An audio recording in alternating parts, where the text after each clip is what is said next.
오늘 천국 신앙이라는 제목으로 우리에게 주시는 하나님의 말씀은 누가복음 16장 19절에서 31절까지의 말씀입니다. 한 부자가 있어 자색 옷과 고운 베옷을 입고 날마다 호화롭게 즐기더라. 그런데 나사로라 이름하는 한 거지가 헌데투성이로 그의 대문 앞에 버려진 채 그 부자의 상에서 떨어지는 것으로 배불리려 하매 심지어 개들이 와서 그 헌데를 핥더라. 이에 그 거지가 죽어 천사들에게 받들려 아브라함의 품에 들어가고 부자도 죽어 장사되매 그가 음부에서 고통 중에 눈을 들어 멀리 아브라함과 그의 품에 있는 나사로를 보고 불러 이르되 아버지 아브라함이여 나를 긍휼히 여기사 나사로를 보내어 그 손가락 끝에 물을 찍어 내 혀를 서늘하게 하소서. 내가 이 불꽃 가운데서 괴로워하나이다. 아브라함이 이르되 예 너는 살았을 때에 좋은 것을 받았고 나사로는 고난을 받았으니 이것을 기억하라. 이제 그는 여기서 위로를 받고 너는 괴로움을 받느니라. 그뿐 아니라 너희와 우리 사이에 큰 구렁텅이가 놓여 있어 여기서 너희에게 건너가고자 하되 할 수 없고 거기서 우리에게 건너올 수도 없게 하였느니라. 이르되 그러면 아버지여 구하오니 나사로를 내 아버지의 집에 보내소서. 내 형제 5이 있으니 그들에게 증언하게 하여 그들로 이 고통받는 곳에 오지 않게 하소서. 아브라함이 이르되 그들에게 모세와 선지자들이 있으니 그들에게 들을지니라. 이르되 그렇지 아니하니이다. 아버지 아브라함이여 만일 죽은 자에게서 그들에게 가는 자가 있으면 회개하리이다. 이르되 모세와 선지자들에게 듣지 아니하면 비록 죽은 자 가운데서 살아나는 자가 있을지라도 권함을 받지 아니하리라 하였다 하시니라. 아멘.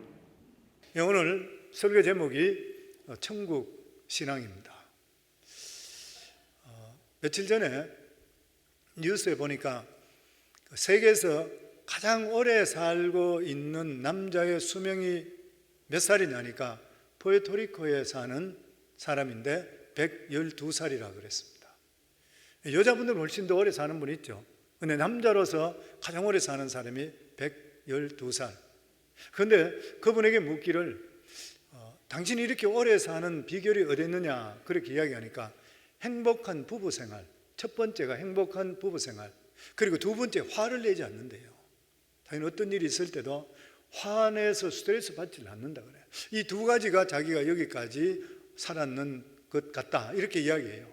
그래서 기자가 물어보기를 얼마나 더 오래 살고 싶냐 그러니까 한없이 살고 싶다 그렇게. 그런데 한없이 살고 싶다 이게 인간의 본능이라 생각합니다. 누구든지 오래 다 살고 싶은 거예요. 예수 믿는 사람도 특별하게 다르지를 않는 것이에요. 오래 살고 싶습니다. 이제는 100살 이상씩 넘어가는 사람들이 많이 있는 거예요. 그런데 오늘 이 시간에 천국에 대한 이야기를 하면 이게 나한테는 너무 멀리 느껴져. 내가 간절한 천국에 대한 그런 마음을 가지고 살아가는 사람이 과연 그렇게 얼마나 많이 있을 것인가. 그런데 정말 진정한 신앙생활이라는 것은 매일매일 삶 속에 천국을 사모하는 마음을 살아야 됩니다. 그거 보세요. 감동이 없잖아요. 제가 천국에 대한 설교를 해도 전혀 감동이 없어요. 보면 그 왜 그런 것이에요? 내가 계속적으로 사는 것으로 생각하지 내가 천국 바로 간다는 생각을 하는 분들이 별로 없기 때문인 것이에요. 그런데 히브리 11장에 보면 믿음의 선진들이 쭉 나오고 있습니다. 아벨로부터 해서 에녹, 아브라함, 수많은 믿음의 사람들이 많이 나옵니다. 근데 거기에 보면은 믿음에 따라서 죽었는데 더 나은 본향을 사모했다 그랬어요. 더 나은 본향이 어디예요? 천국인 것이에요. 성경에 보면은 아브라함의 하나님, 이삭의 하나님, 그리고 야곱의 하나님은 죽은 자의 하나님이 아니라 산 자의 하나님이라고 그랬어요. 무슨 말이에요? 아브라함, 이삭, 야곱은 지금 천국에 살아있다는 것이에요. 믿음의 선진들도 죽어서 본향에 다 살아있다고 하는 것이에요. 그래서 기독교로 하는 것은 절대로 현실 도피가 아닙니다. 천국이라는 것은 우리가 꿈꾸는 일이 아닌 것이라 천국은 실제인 것이요. 하나님의 자녀에게 그리고 예수 믿는 예수님의 제자들에게 천국보다 더 좋은 것은 없는 것이요. 그래서 예수님께서 공생애를 끝나시고 떠나시기 전에 요한복음 14장에 보면 근심하고 있는 제자들에게 천국에 대한 이야기를 하십니다. 내 아버지 집에 거할 것이 많도다. 그렇지 않으면 너에게 일렀으리라. 내가 너희를 위하여 거처를 예비하러 가노니 가서 너희를 위하여 거처가 예비되면 내가 다시 와서 너희를 내게로 영접하여 나 있는 곳에 너희도 있게 하리라. 예수님이 천국 가셔서 다시 오셔서 제자들 데려간다는 것이요, 예수 믿는 사람 다시 데려간다, 그 말씀인 것이요. 오늘 읽은 누가복음 16장의 말씀은 예수님께서 주시는 말씀 중에 가장 천국과 지옥에 대해 가지고 정확하게 정난하게 말씀하신 그런 구절입니다. 그런데 여기 보면 부자와 나사로라 이런 이름이 있는 것을 볼 때에 이것은 실제적으로 있었던 이야기를 예수님 말씀에 주시는 것이요, 사람 죽으면 끝이라 생각합니다. 그런데 오늘 이 말씀을 통해서 예수님께 주신 말씀은 죽음 건너편에 반드시 실상이 있다는 것이요, 죽고 나면 어떻게 된다는 것을 분명히 보여주는 것이요. 사람들이 생각할 때는 죽으면 그만이라 생각해요. 전도해 보세요. 저는 전도를 많이 할 때마다 사람들에게 죽고 나면 천국과 지옥이 있습니다 그러면 죽으면 그만이죠 그래요. 예수 믿는 사람 다 그렇게 이야기해요. 그래서 제가 항상 그렇게 이야기할 때마다 확신합니까? 죽으면 그만인 거 확실합니까? 진짜 아무것도 없어요 그러면 입 다물어요. 확실히 모르거든요. 그런데 성경에 분명히 예수님이 우리에게 그리 말씀하시고 예수님이 살아계신 것을 체험했는 분들은 성경에 나와 있는 모든 말씀이 믿어지게 되어 있는 것이에요. 그런데 여기 보면 사람이 죽고 나면 모든 것을 잊고 아무것도 모르는 것이 결코 아니라고 생각해요. 생생하게 살아있어요. 생생하게 죽음 저편에 대해서 우리에게 분명히 말씀하십니다. 죽고 나면 인격이 있을까요? 오늘 말씀에 분명히 있습니다. 성경에 보면은 부자는 음부에, 그리고 나사로는 낙원에 갔다 그랬습니다. 이름이 나타나는 것, 이름이 지명되는 것은 인격체가 같이 따라간다는 것이에요. 그렇기 때문에 천국 가면 지옥 가더라도 마찬가지인 것이고 서로의 얼굴을 보면서 서로를 알 수 있는 것이에요. 그러면 죽고 나면 생명이 유지될까요? 부자는 음부에서 괴로워했다 그래서 불꽃 속에서 생명이 유지되니까 괴로운 것이에요. 나사로는 천국에 즐거움이 있어서 느낌과 희로 애락을 같이 가지고 있는 것이요. 그리고 음부에서 말을 합니다. 도움을 청하는 것이요. 아버지 아브라함이여 나를 긍휼히 여기소서 나사로를 불러서 그의 손끝에 물을 찍어서 내 혀를 서늘하게 하소서. 너무 고통스러우니까 손끝에 물을 찍어서 내 혀를 서늘하게 해달라고 그랬어요. 말을 하고 있는 것이에요. 보면 도움을 청하고 있습니다. 그리고 부탁도 합니다. 아버지 아브라함이여 내가 구하오니 나사로를 다시 세상에 보내서 하나님 모르는 내 형제 다섯에게 절대 여기 오지 못하도록 그들에게 제발 좀 보내주소서 부탁까지 하는 것이에요. 그런데 어떻게 됐어요? 거절됩니다. 이 세상에는 모세도 있고 선지자도 있는데 죽은 자가 다시 살아가서 전하더라도 그들은 안 듣는다는 거예요. 무슨 말인 것이요? 우리가 구원받을 수 있는 유일한 길은 살아있을 때밖에 없는 것이요. 오늘 이 말씀을 우리가 읽으면서 두려운 것이요, 실제로 두려운 일인 것입니다. 인간은 죽고 나면 끝이 아니라고 하는 것이요, 죽고 나서 우리에 대해서 믿음에 대해서 천국에 대해 확신을 가지지 않는다 그러면 두려운 일인 것이요. 죽음 이후는 미지의 세계를 한 번도 안 가봤기 때문에 누구든지 두려워해요. 그런데 예수 믿는 사람은 하나님께 지금까지 나를 이끌어 주시고 하나님을 체험하게 했기 때문에 죽고 나도 똑같은 일 속에 믿기 때문에 우리 마음속에 그 가운데 천국을 바라보는 소망 속 기쁨이 있게 되지만 믿지 않는 자들은 정말 불안해요. 죽음 앞에 가보면 다 불안한 것이요. 그런데 오늘 여기 성경 계시록에 예수님께서 요한 사도를 통해서 주신 말씀을 보면은 죽음 인간의 절대 끝이 아니다 그러면서 말씀하기를, 계시록 20장 12절에 보면 또 내가 보니 죽은 자들이 큰 자나 작은 자나 그 보좌 앞에 서 있는데 책들이 펴 있고 또 다른 책이 펴졌으니 곧 생명책이라. 죽은 자들이 자기 행위에 따라 책들에 기록된 대로 심판을 받으니, 이 세상에 하나님 없이 사는 자 이런 자들은 백보좌의 심판, 마지막 심판 때에 반드시 하나님 심판대 앞에 서게 되어 있다고 하는 것이에요. 그런데 죽은 자들도 모두 살아난다 그랬습니다. 그리고 심판대 앞에 선다 그랬어요. 계시록 2장 13절에 보면 바다가 그 가운데서 죽은 자들을 내주고 사망과 음부도 그 가운데서 죽은 자들을 내주며 각 사람이 자기 행위대로 심판을 받고, 요한계시록에 사도 요한이 실제적으로 천국의 안을 들어보잖아요. 그러면서 거기서 주시는 그 말씀입니다. 무슨 말씀이요? 마지막 때에 죽은 자도 다시 살아나요. 마지막 심판입니다. 우리가 이 세상이 죽고 나면 예수 믿는 사람은 낙원에 가 있어요. 예수 안 믿는 사람은 음부에 가 있어요. 그리고 예수님께서 다시 재림하시면서 백보자의 마지막 심판할 때에 낙원에 있는 사람은 영원한 천국으로 가요. 그리고 음부에 있는 자는 영원한 지옥으로 떨어져 버린 것이에요. 그 말씀입니다. 그러면서 마지막 순간에 다 살아나는 것이에요. 어떻게 죽었든 상관없어요. 오늘 이 말씀 보면 무덤에서 죽어서 오래되어서 완전히 썩어 없어지더라도 다시 살아난다 그랬어요. 그러니까 살아나는 몸이 우리 지금 몸하고 틀리는 몸이겠죠. 영원히 살아있는 영혼과 같이 합쳐지는 것이에요. 어떤 사람은 물에 빠져서 죽었습니다. 건져내지를 못했던 것이에요. 그런데 바다가 사람을 밀어내요. 다시 살아난다 그랬어요. 어떤 사람은 불에 타서 죽었습니다. 뼈도 없는 것이에요. 그런데 이 사람도 다시 살아난다는 것이에요. 세상에 잠시 살았던 어떤 사람도 하나님의 부름을 받을 때 심판다 뼈다 쓰게 되어 있다고 하는 것이에요. 무슨 말이에요? 죽음이 절대 끝이 아니라는 것이에요. 그때부터 시작이라는 것이에요. 계시록 20장 14절에 보면 사망과 음부도 불못에 던지니 이것은 둘째 사망 곧 불못이라. 우리 세가지역반 지난주에 죽음의 세 가지의 말씀을 드렸죠. 사람은 세 가지 죽음이 있다고. 첫 번째가 영적인 죽음.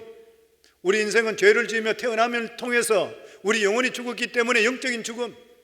그리고 육체를 가지고 있다 늙어서 아니면 병으로 어떤 이유로 육체가 죽는 것, 육체적인 죽음. 그리고 세 번째 죽음이 자기가 했는 데 따라서 죄가 해결되지 않는 사람은 영원한 죽음, 불못에 떨어지는 거예요. 죄가 해결되지 않는 것, 성경에 그대로 나와 있는 말씀입니다. 예수님께서 요한 사도를 천국이라는 계시록 4장 조금 있으면 이야기 드리지만 거기 보면 열린 문으로 들어가서 보고 이야기하는 것이에요. 사람들은 사망이 끝이라 생각합니다. 그렇기 때문에 자기 마음대로 하는 것이에요. 사망이 결코 끝이 아니라는 것이에요. 사망이라는 것은 하나님께서 일시적으로 사용하는 수단밖에 될 수 없습니다. 사망과 음부는 지금까지 불순종했는 그러한 사람, 이 영혼들을 가둬두는 장소예요.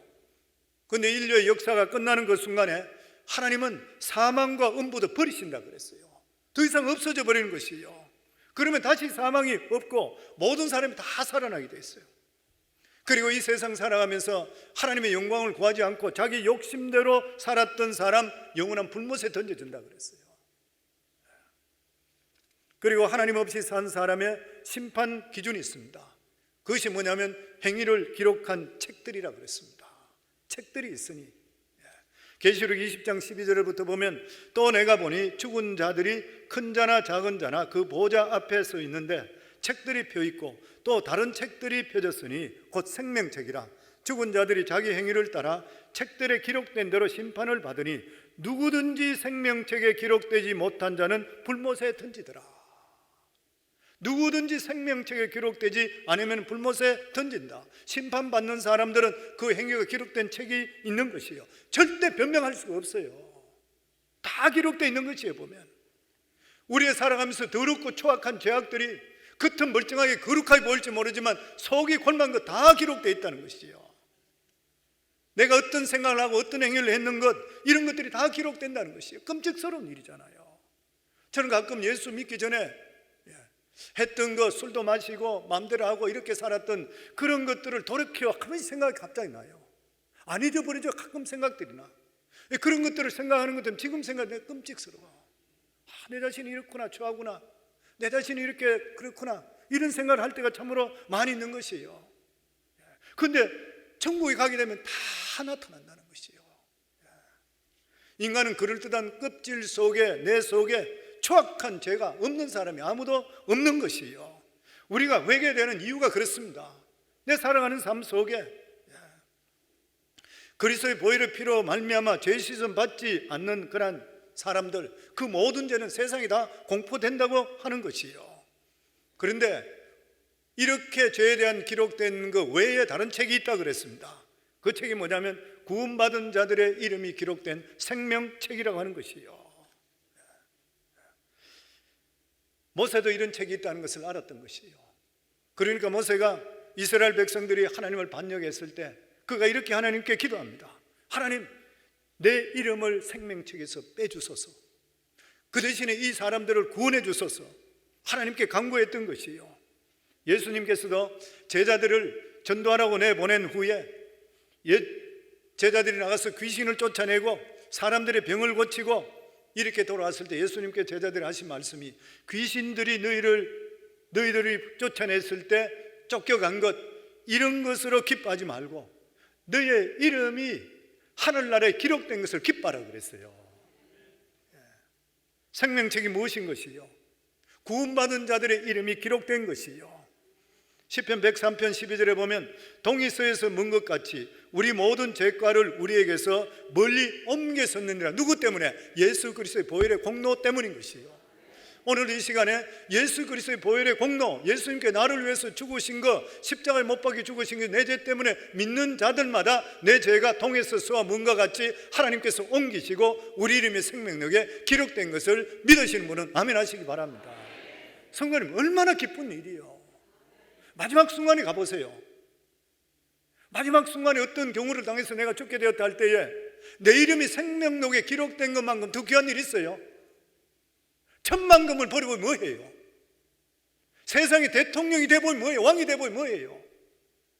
마지막 순간에 영원히 살아야 되는데 죽은 자가 다 살아날 때 마지막 심판받는데 생명책에 내 이름이 없다면 어떻게 할 것이에요?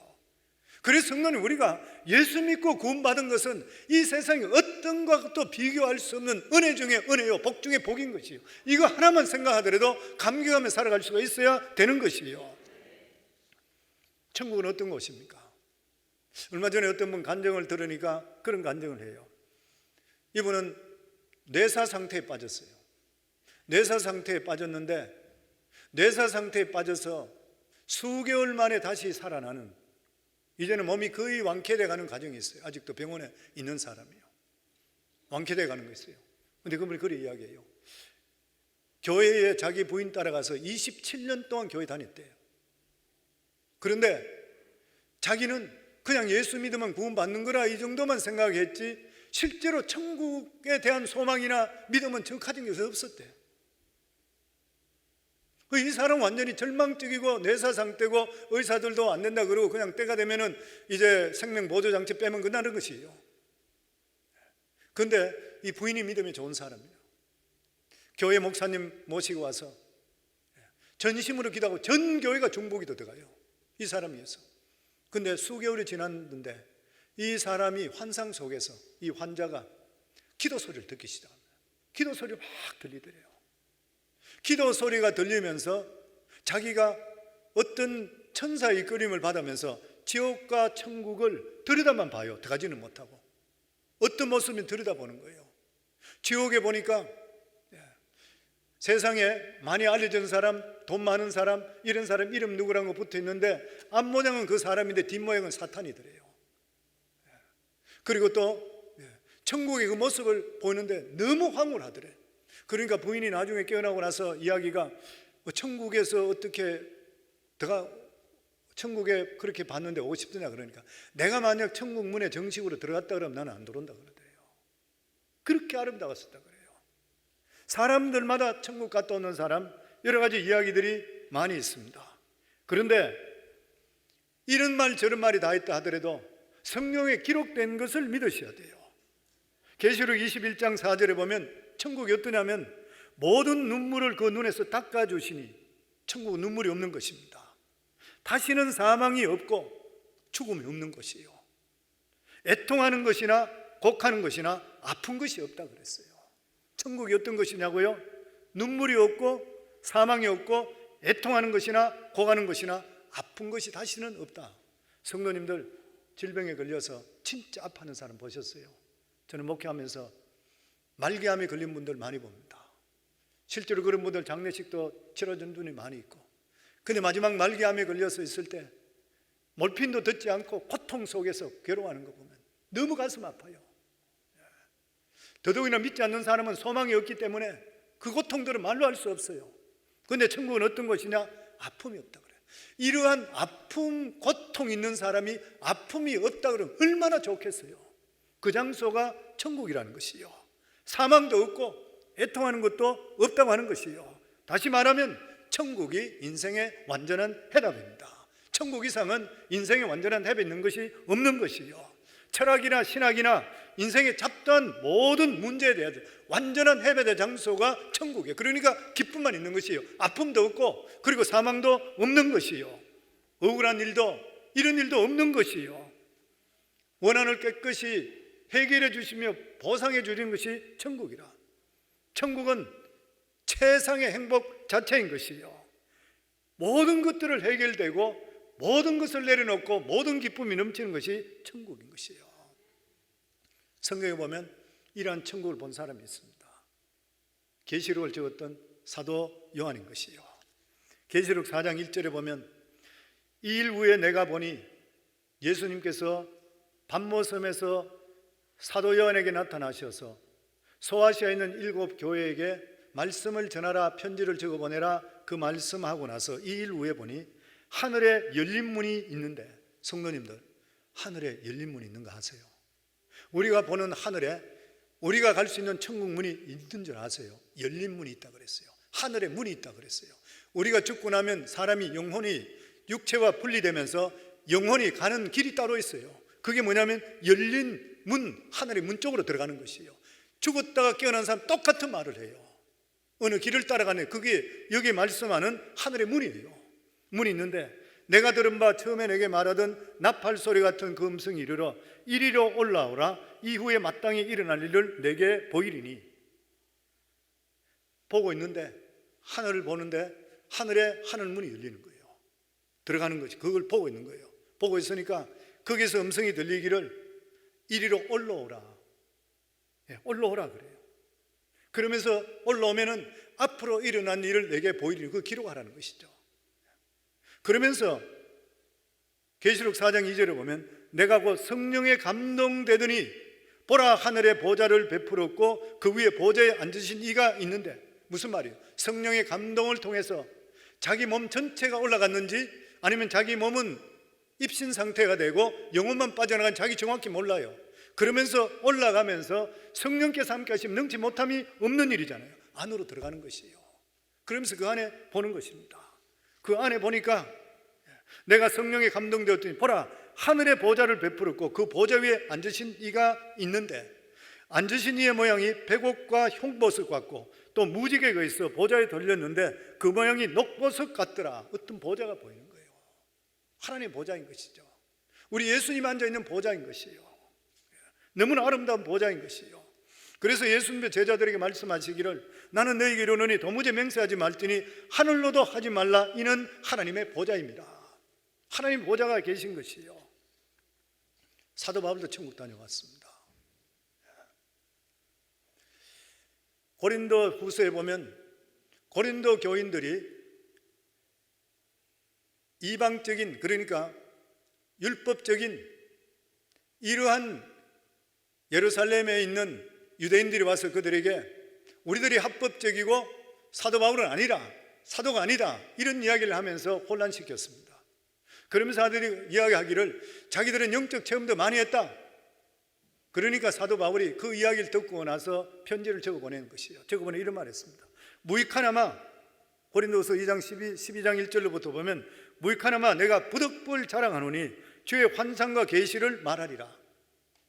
이게 하고 싶어 하는 것은 아닌데, 어떤 영적 체험보다 더 중요한 것이 뭐냐면은 실제적으로 내 자신이 믿음으로 살고 말씀에 거하는 것이 더 중요한 일인데, 너희들이 영적 체험 때 자꾸 이야기하니까 내가 영적 체험이 천국 갔다 온 것을 이야기해 줄 때 그 말씀인 거예요. 그러면서 그리스도 안에 한 사람을 아노니 그는 14년 전에 셋째 하늘에 이끌려 간 자라. 그가 몸 안에 있었는지 몸 밖에 있었는지 나는 모르거니와 하나님은 아시느니. 무슨 말이에요? 자기 자신이 영혼이 빠져나가서 입신 상태에서 자기 몸이, 영혼이 천국으로 들어갔는지 아니면은 몸 자체가 같이 따라 올라갔는지 자기는 감을 잘 못 잡겠다는 거예요. 확실하게 모른다는 거예요. 하나님만 아신다는 것이에요. 우리 죽을 때 모습이 어떻습니까? 우리가 죽고 나면 우리 몸속에 있는 영혼이 몸에서 빠져나가는 것이에요. 몸은 누워있는데 영혼이 몸에서 빠져나가 누워있는 자기 모습을 보는 것이에요. 믿으세요? 저는 확실히 믿습니다. 예전에도 말씀드렸죠. 제가 회계 업무할 때에 우리 클라이언트 중에 닥터 이만기 박사라고 마운트 버논 하스피털에 내과 전문이죠. 이분 10년 동안 저에게 오면서 내가 예수 증거할 때마다 죽으면 그만이지. 내가 의사인데 한 번도 죽어 다시 사는 사람 못 봤어. 항상 죽으면 그만이라 그래요. 복음이 들어가지를 않았던 거예요. 10년대 될 때에 다시 복음을 증거하는데 이분이 화를 내면서 뛰쳐나갔다 그랬죠. 그러고 나서 이 사람에게 뉴욕으로 가다가 심장마비 3번 나타나게 되죠. 심장마비 3번 오면서 실제적으로 자기 몸이 병원에서 죽으면서 영혼이 자기 몸에서 빠져나가는 거예요. 첫 번째 심장이 멎었을 때 자기 몸이 빠져나가서, 그리고 그 이머전시 병동 안에서 자기가 쭉 돌다가 자기 몸을 다시 보는 순간에 정신이 깨어났을 때는 자기가 꿈꾸는 줄 알았다고 그랬죠. 근데 2시간 후에 두 번째로 심장마비 또 왔을 때, 그때 또다시 자기 몸이 빠져나가서 옆 병동까지 돌다가 다시 자기 몸속에 와서 들어가면서 의사들 간호사들 뛰쳐오면서 전기 일렉트릭 샥 가져와서 하는 것, 그거 보고 자기 볼 때, 그리고 두 번째 깨어나서 꿈이 아니었나? 진짜 어떻게 이런 일이 일어나지? 그리고 세 번째 이 사람 심장마비 와서 완전히 숨이 다 멎어버리죠. 그때에 뉴욕에 살고 있는 딸과 그리고 사위까지 옆방에 와서 자기 와이프하고 같이, 남편이 다시 세 번째 심장마비에서 이제는 의사가 가면 심장이 다 망가진대요. 그 정도까지 오게 되면. 그러니까 이제는 끝났다 해서 대성통곡하고 있는 거 다 하늘에다 보이더래요. 쭉 한 바퀴 돌다가 다시 돌아왔어요. 세 번째 다시 살아나게 됐잖아요. 그러고 나서 이 사람이 심장 그 기록부 가지고 다니는 것이에요. 3번 심장마비 왔다 살아나는 사람은 자기밖에 없다고. 다 3분 안에 살았대요. 안 그러면 뇌세포가 죽는데요. 그러면서 이분은 그때부터 만나는 사람마다 그리스도 증거하는 거예요. 죽으면 끝이 아니더라. 나 같은 자는 죽으면 끝이라 생각했다. 근데 죽고 나면 끝이 아니고 내 영혼이 빠져나가더라. 그리고 내가 다 보이더라. 내 모습이 어떤 모습인지. 손님들마다 복음 전하고 예수 이름으로 기도하고 의사가 얘는 완전히 바뀌어버리는 거예요. 그리고 나 시간만 되는 것 같으면 해외 나가 선교사로 선교사들 치료해 주시고 다니시는 거예요. 자기 인생 완전히 바뀌어버렸어요. 우리 손님이에요. 아주 내가 잘 아는 정말 친했던 사람이요.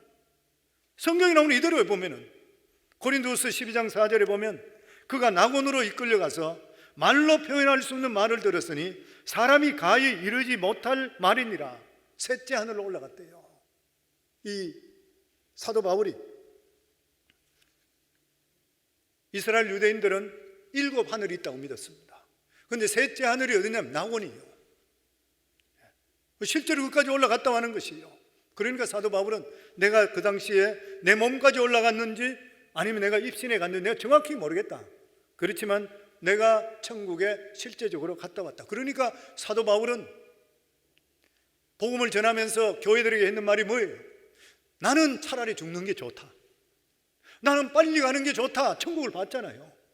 근데 내가 이 세상에 더 살아야 되는 그 이유가 너희들 때문이다 그랬어요. 내가 본 것, 이 복음을 너희들에게 전하기 위해서 내가 이 세상에 더 살지, 내가 내 자신을 돌아볼 때 이 고통스럽고 문제되고 힘든데 난 더 이상 살기 싫다, 그 말인 거예요. 우리 예수 믿는 사람이 그렇습니다. 예수 믿고 구원받은 하나님의 자녀들은 실제적으로 보면 더 이상 길게 살아야 될 이유는 별로 없어요. 내가 이 세상에 살아있으면서 하나님의 일을 하기 위해서 길게 산다면 모르지만 잘못하면 죄 가운데 들어가 버리는 거예요. 사도 바울이 똑같이 말씀했습니다.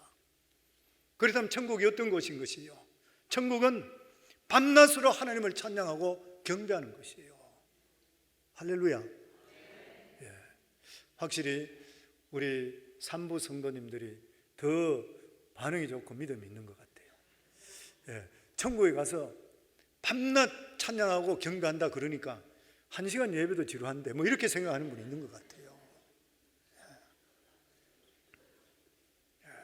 천국에는 하나님 존재 자체가 기쁨입니다. 하나님 자체가 소망인 것이요, 하나님이 아니면 존재의 의미가 잃어버리는 것이요, 하나님부터 내려오는 사랑과 자비, 광선이 우리 속에 비치게 될 때 은혜가 충만하게 되어 있어요.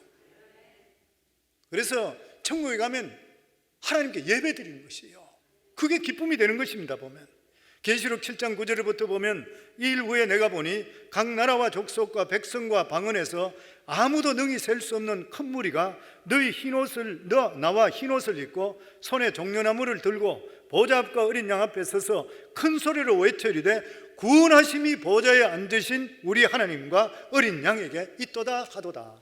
이게 예배잖아요. 무슨 말이에요? 어떤 분이 그렇게 표현해요. 봐도 또 보고 싶대. 찬양을 불러도 또 부르고 싶대. 사람도 그렇잖아요. 사랑하게 되면 그 사람 봐도 또 보고 싶잖아요. 손주들이 보니까 그런 것 같아. 봐도 또 보고 싶어. 진짜 사랑하는 아내 같으면 아내를 봐도 또 보고 싶어. 찬양을 하더라도 또 부르고 싶어. 찾고 하고 싶어. 이게 천국이라는 거예요. 그렇기 때문에 우리가 천국 가기 전에 우리가 이 세상에 남아있는 성도들이 해야 될 것이 뭐냐면 천국을 사모하는 일입니다. 성도의 믿음에서 천국이 빠져버리면 아무것도 아닌 것이에요. 신앙생활에 천국을 마음속에 사모하는 만큼 더 중요한 일은 없는 것이에요. 우리가 천국을 사모해야 되는 첫 번째 이유가 뭐인 것이에요? 세상에 빠지지 않기 위해서 그래요. 세상에 빠지지 않기 위해서입니다. 이 세상은 천국에 가는 것을 가로막는 것이 너무나 많이 있어요. 사람들은 세상을 떠나는 것을 두려워해요. 왜냐하면 이 세상에 즐겁고 좋은 것이 너무 많이 있어요. 천국 잘 안 가려고 그래. 그래서 우리 교회도 중보기도에 처음에 시작했을 때는 90까지 아프지도 말고 죽지 않게 해주셔서 그렇게 기도했어요. 그런데 실제적으로 90까지 아프지도 않고 죽지도 않고 기도하면서 그래 돼요. 그런데 문제가 생긴 게 뭐냐면 교회가 20년 정도 되니까 90이 넘어가는 분들이 생기는 거예요. 90이 넘어가는 분들이 생기니까 그 담당 교육자가 저한테 이야기하기를 목사님 90이 넘어가는 분들 때문에 이제는 그걸 좀 바꿔주세요 그래요. 그래서 내가 뭐 얼마나 더 살아야 되는지 잘 모르겠다 그래요. 100세라 하기는 좀 그러니까 그러면 90 이상 살게 해주세요 그래요. 사람들 마음에 다 이 세상 더 오래 살려고 그러는 것이에요. 세상 사람들은 오래 살려고 하는 것 이해가 충분히 됩니다. 왜냐하면 세상이 끝이라 생각하니까. 그런데 하나님의 자녀가 세상이 좋아서 푹 빠졌다 그러면 진짜 어리석은 사람이에요. 어리석은 사람입니다. 세상의 부귀영화 어때요? 안개와 같은 것이에요. 옛날에 있던 게 오늘날 있는 것인가요? 안 그래요. 보면 사람들이 천국을 사모하라 그러는 것 같으면 뭐 현실 도피다, 염세주의다 그렇게 이야기하는 사람이 있습니다. 그런데 실제적으로 누가 염세주의자고 현실 도피자요? 세상 사람들이잖아요. 보면 여는 것을 보지 않으려고 그냥 세상에 빠져 사는 삶. 우리 인생을 살아가면서 절대 이 세상에 우리의 에너지 그리고 시간들을 소비하지 말아야 되는 것이에요. 그리고 둘째가 우리가 천국을 사모하는 그런 이유가 뭐냐면은 세상에 낙심하지 않기 위해서인 것이요. 이 세상은 사탄이 저주해 있는 그런 세상입니다. 그래서 믿음으로 살기에는 고통스러워요. 성도님 세상에 믿음 지키면서 살아보세요. 그 믿음 바로 지키기가 진짜 힘들어지는 것이에요. 그래서 절망할 때가 많이 있습니다. 이 절망을 어떻게 이길 수 있어요? 천국 바라보시면 돼요. 낙심하지 않고 절망을 딛고 이룰 수 있는 것은 천국 바라보게 될 때에 범사에 감사하게 되어 있는 것이고 항상 기쁜 삶을 살아갈 수 있게 되는 일인 것이에요. 그리고 우리 예수 믿고 구원받고 그냥 적당히 사는 것이 아니라 성경에 주님께서 우리에게 주시는 그런 말씀은 선한 일에 적극적으로 살아라요. 선한 일에 적극적으로 다하래요. 우리같이 구원받은 자, 성령 받은 자, 말씀 안에 우리 속에 살아야 되고 그리고 이 세상에 더 살아야 되는 그런 이유가 뭐냐면 선한 일 때문에 살아야 된대. 에베소서 2장 10절에 보면 우리는 그가 만드신 바라 그리스도 예수 안에서 선한 일을 위하여 지으심을 받았나니, 선한 일을 위해서 지음을 받았대요. 우리의 구원은 천국만이 아니라 이 세상 살아가면서 선한 일을 해야 돼요. 근데 선한 일이 무엇입니까? 저는 가장 선한 일이 죽음에서 지옥에서 천국으로 가는 복음 전도라고 믿습니다. 주에 믿지 않는 사람 있습니까? 부모님들, 자녀들, 형제, 자매, 친구들, 그들에게 가장 선한 것이 무엇이에요? 복음이잖아요. 죽음에서 건지는 일이잖아요. 멸망해서 지옥 떨어지는 것, 천국 가고라는 만큼 더 귀한 일이 이 세상에 없는 것이에요. 그리고 이 선한 일에 힘쓰라는 것이에요. 복음 전가하는 일에 할 수 있는 거 하라는 것이에요. 저는 우리 작년에 소천하신 이돈 장로님 생각이 가끔 나요, 보면. 그런데 장로님 그런 간증을 한 적이 있었어요. 그 집안이 다 믿음의 집안이잖아요.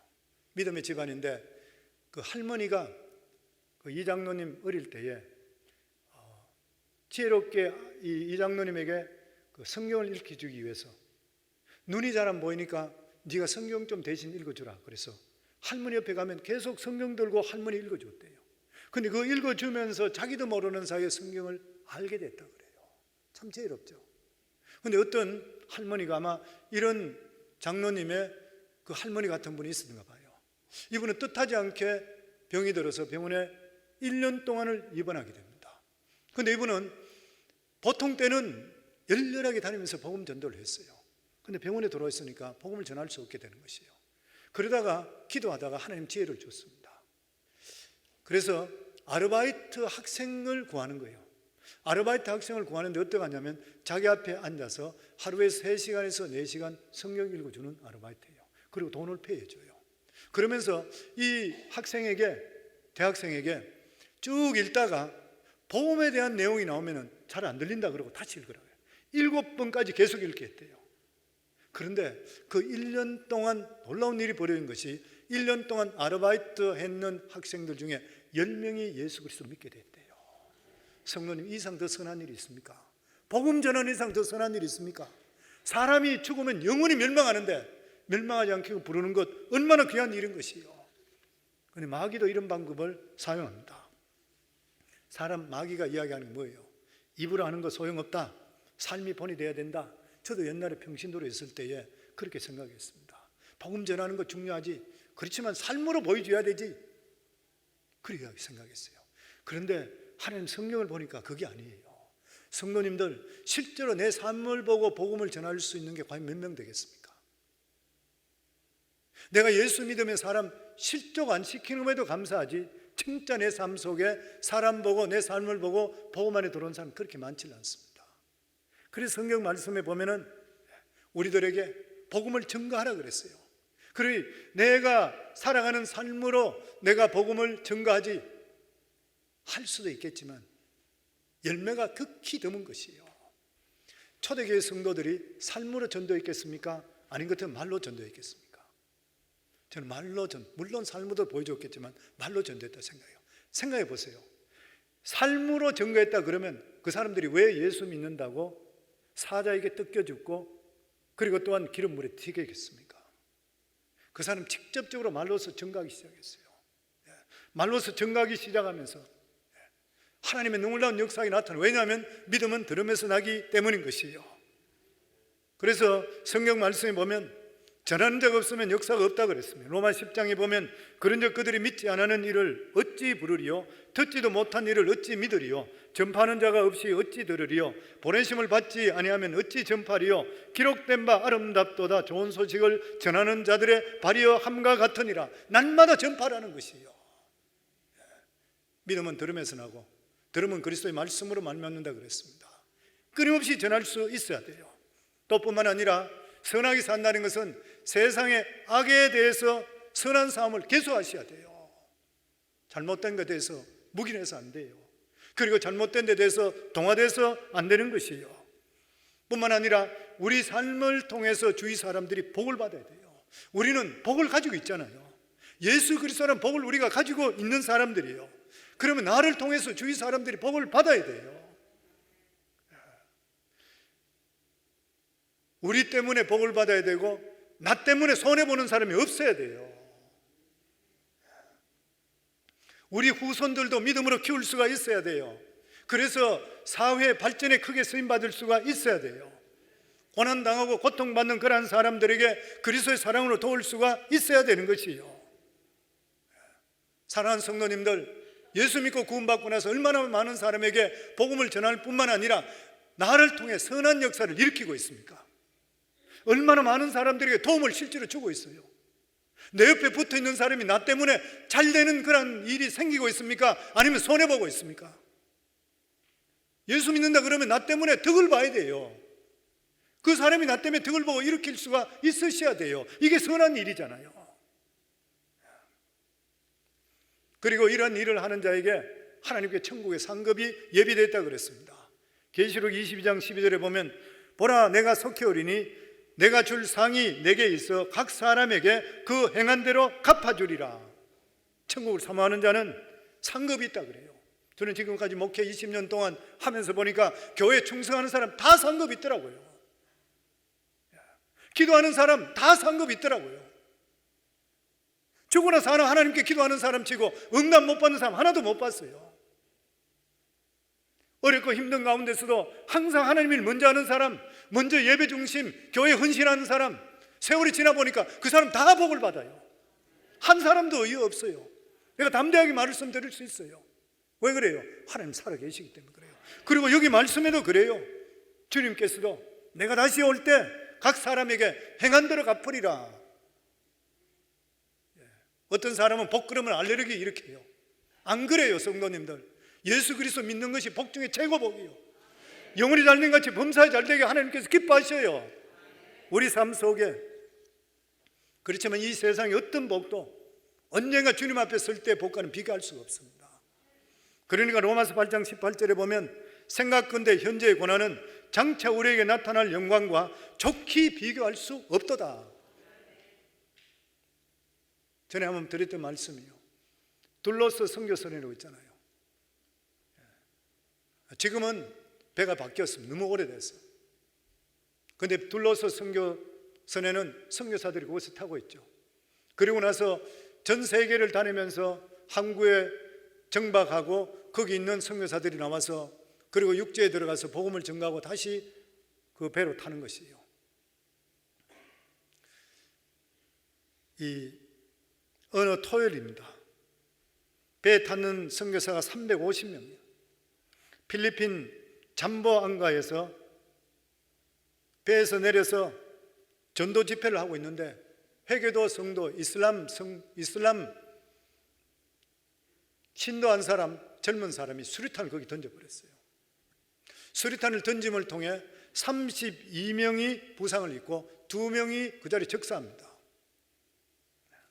그 죽은 선교사가 18세 소피아라는 스웨덴 출신이에요. 다른 한 사람은 카렌이라고 하는 뉴질랜드에 온 19살 소녀예요. 그런데 이 자녀들이 그 자리에서 수류탄에 맞아서 죽게 됐으니까 선교단체에서 부모들에게 편지 연락을 합니다. 뜻하지 않게 일에게서 순교했습니다. 보냈을 때 그 부모들이 그 연락을 받고 나서 다시 전보가 오는 것이에요. 그 전보가 뭐라고 적힌지 아세요? 우리는 이 비참한 일에 잘 대처하고 있습니다. 더 열심히 복음을 전하기를 바랍니다. 어떻게 이럴 수가 있어요? 자기 자식이 시집도 안 간 처녀가 그런 식으로 됐는데 이유가 간단한 것이에요. 사랑하는 딸이 피지 못하고 고난 속에 죽었다 한다 하더라도 장차 주님께서 나타나실 때 주실 그 영광에 비하면 비교할 것이 없다고 하는 것이에요. 뉴질랜드 출신 카렌의 그 자매 언니가 다이아나입니다. 이 언니가 이 동생이 순교했다는 소식을 듣고 기자 인터뷰에서 이렇게 이야기했습니다. 동생이 죽었다는 것을 알았을 때 나 자신에게 이렇게 말했다. 그래, 이제 내 차례야. 내가 이제 100% 주를 위해서 헌신할 차례야. 그러면서 다시 선교지로 들어갔다는 것이에요. 사랑하는 성도님들, 우리 예수 믿고 그냥 적당히 기도 정도 응답되고 그냥 사는 이게 문제가 아닌 것이에요. 죽고 나면 천국이 있고 지옥이 있어요. 절대로 변질될 수 없는 하나님의 영원한 말씀입니다. 그래서 C.S. 루이스는 이렇게 말했습니다. 역사를 더듬어 볼 때 세상을 위해 가장 많이 일한 사람은 누구냐면 천국에 가장 많은 소망을 둔 그리스도인들이라고 그랬어요. 로마 제국을 누가 변화시켰어요? 초대교인들이요. 그래서 기독교가 국교화 되어버렸잖아요. 중세시대 때, 어두운 그 시대 때, 이 중세시대 때 어떻게 돼? 그때 종교개혁이 일어났어요. 이 어두움 속에 있을 때 거룩한 선각자들이 그때 일어났던 거예요. 한국은 어땠어요? 우상숭배, 고통 속에 건지는 자가 누구예요? 예수 천당 부르짖는 우리 믿음의 선진들이었던 것이에요. 오늘날 그렇게 이야기합니다. 오늘날 교회가 배가 불러서 천국을 더 이상 사모 안 한대요. 그냥 적당히 교회 왔다 가버리고 만대요. 교회가 천국을 향해서 예수 믿는 사람이 천국을 사모하면 세상도 덤으로 얻게 된다 그래요. 그의 나라와 그 일을 먼저 구하면 이 모든 것을 우리에게 더하시리라. 천국에 대한 것도 똑같다는 것이요. 그렇지만 예수 믿는 사람이 그 마음이 세상을 향하게 될 때는 천국도 잃고 세상도 다 잃는 것이요. 천국을 사모하면 세상도 얻습니다. 왜 천국을 사모해야 돼요? 우리가 결국 가야 될 본향이기 때문에 그래요. 모든 준비가 다 끝나면 주님께서 재림하십니다. 그때 세상이 끝인 것이요. 저는 우리 성광교회 성도님들 한 분도 예외 없이 천국의 생명록에 이름이 기록된 것을 믿으시고 그렇게 되기를 주 이름으로 축원합니다.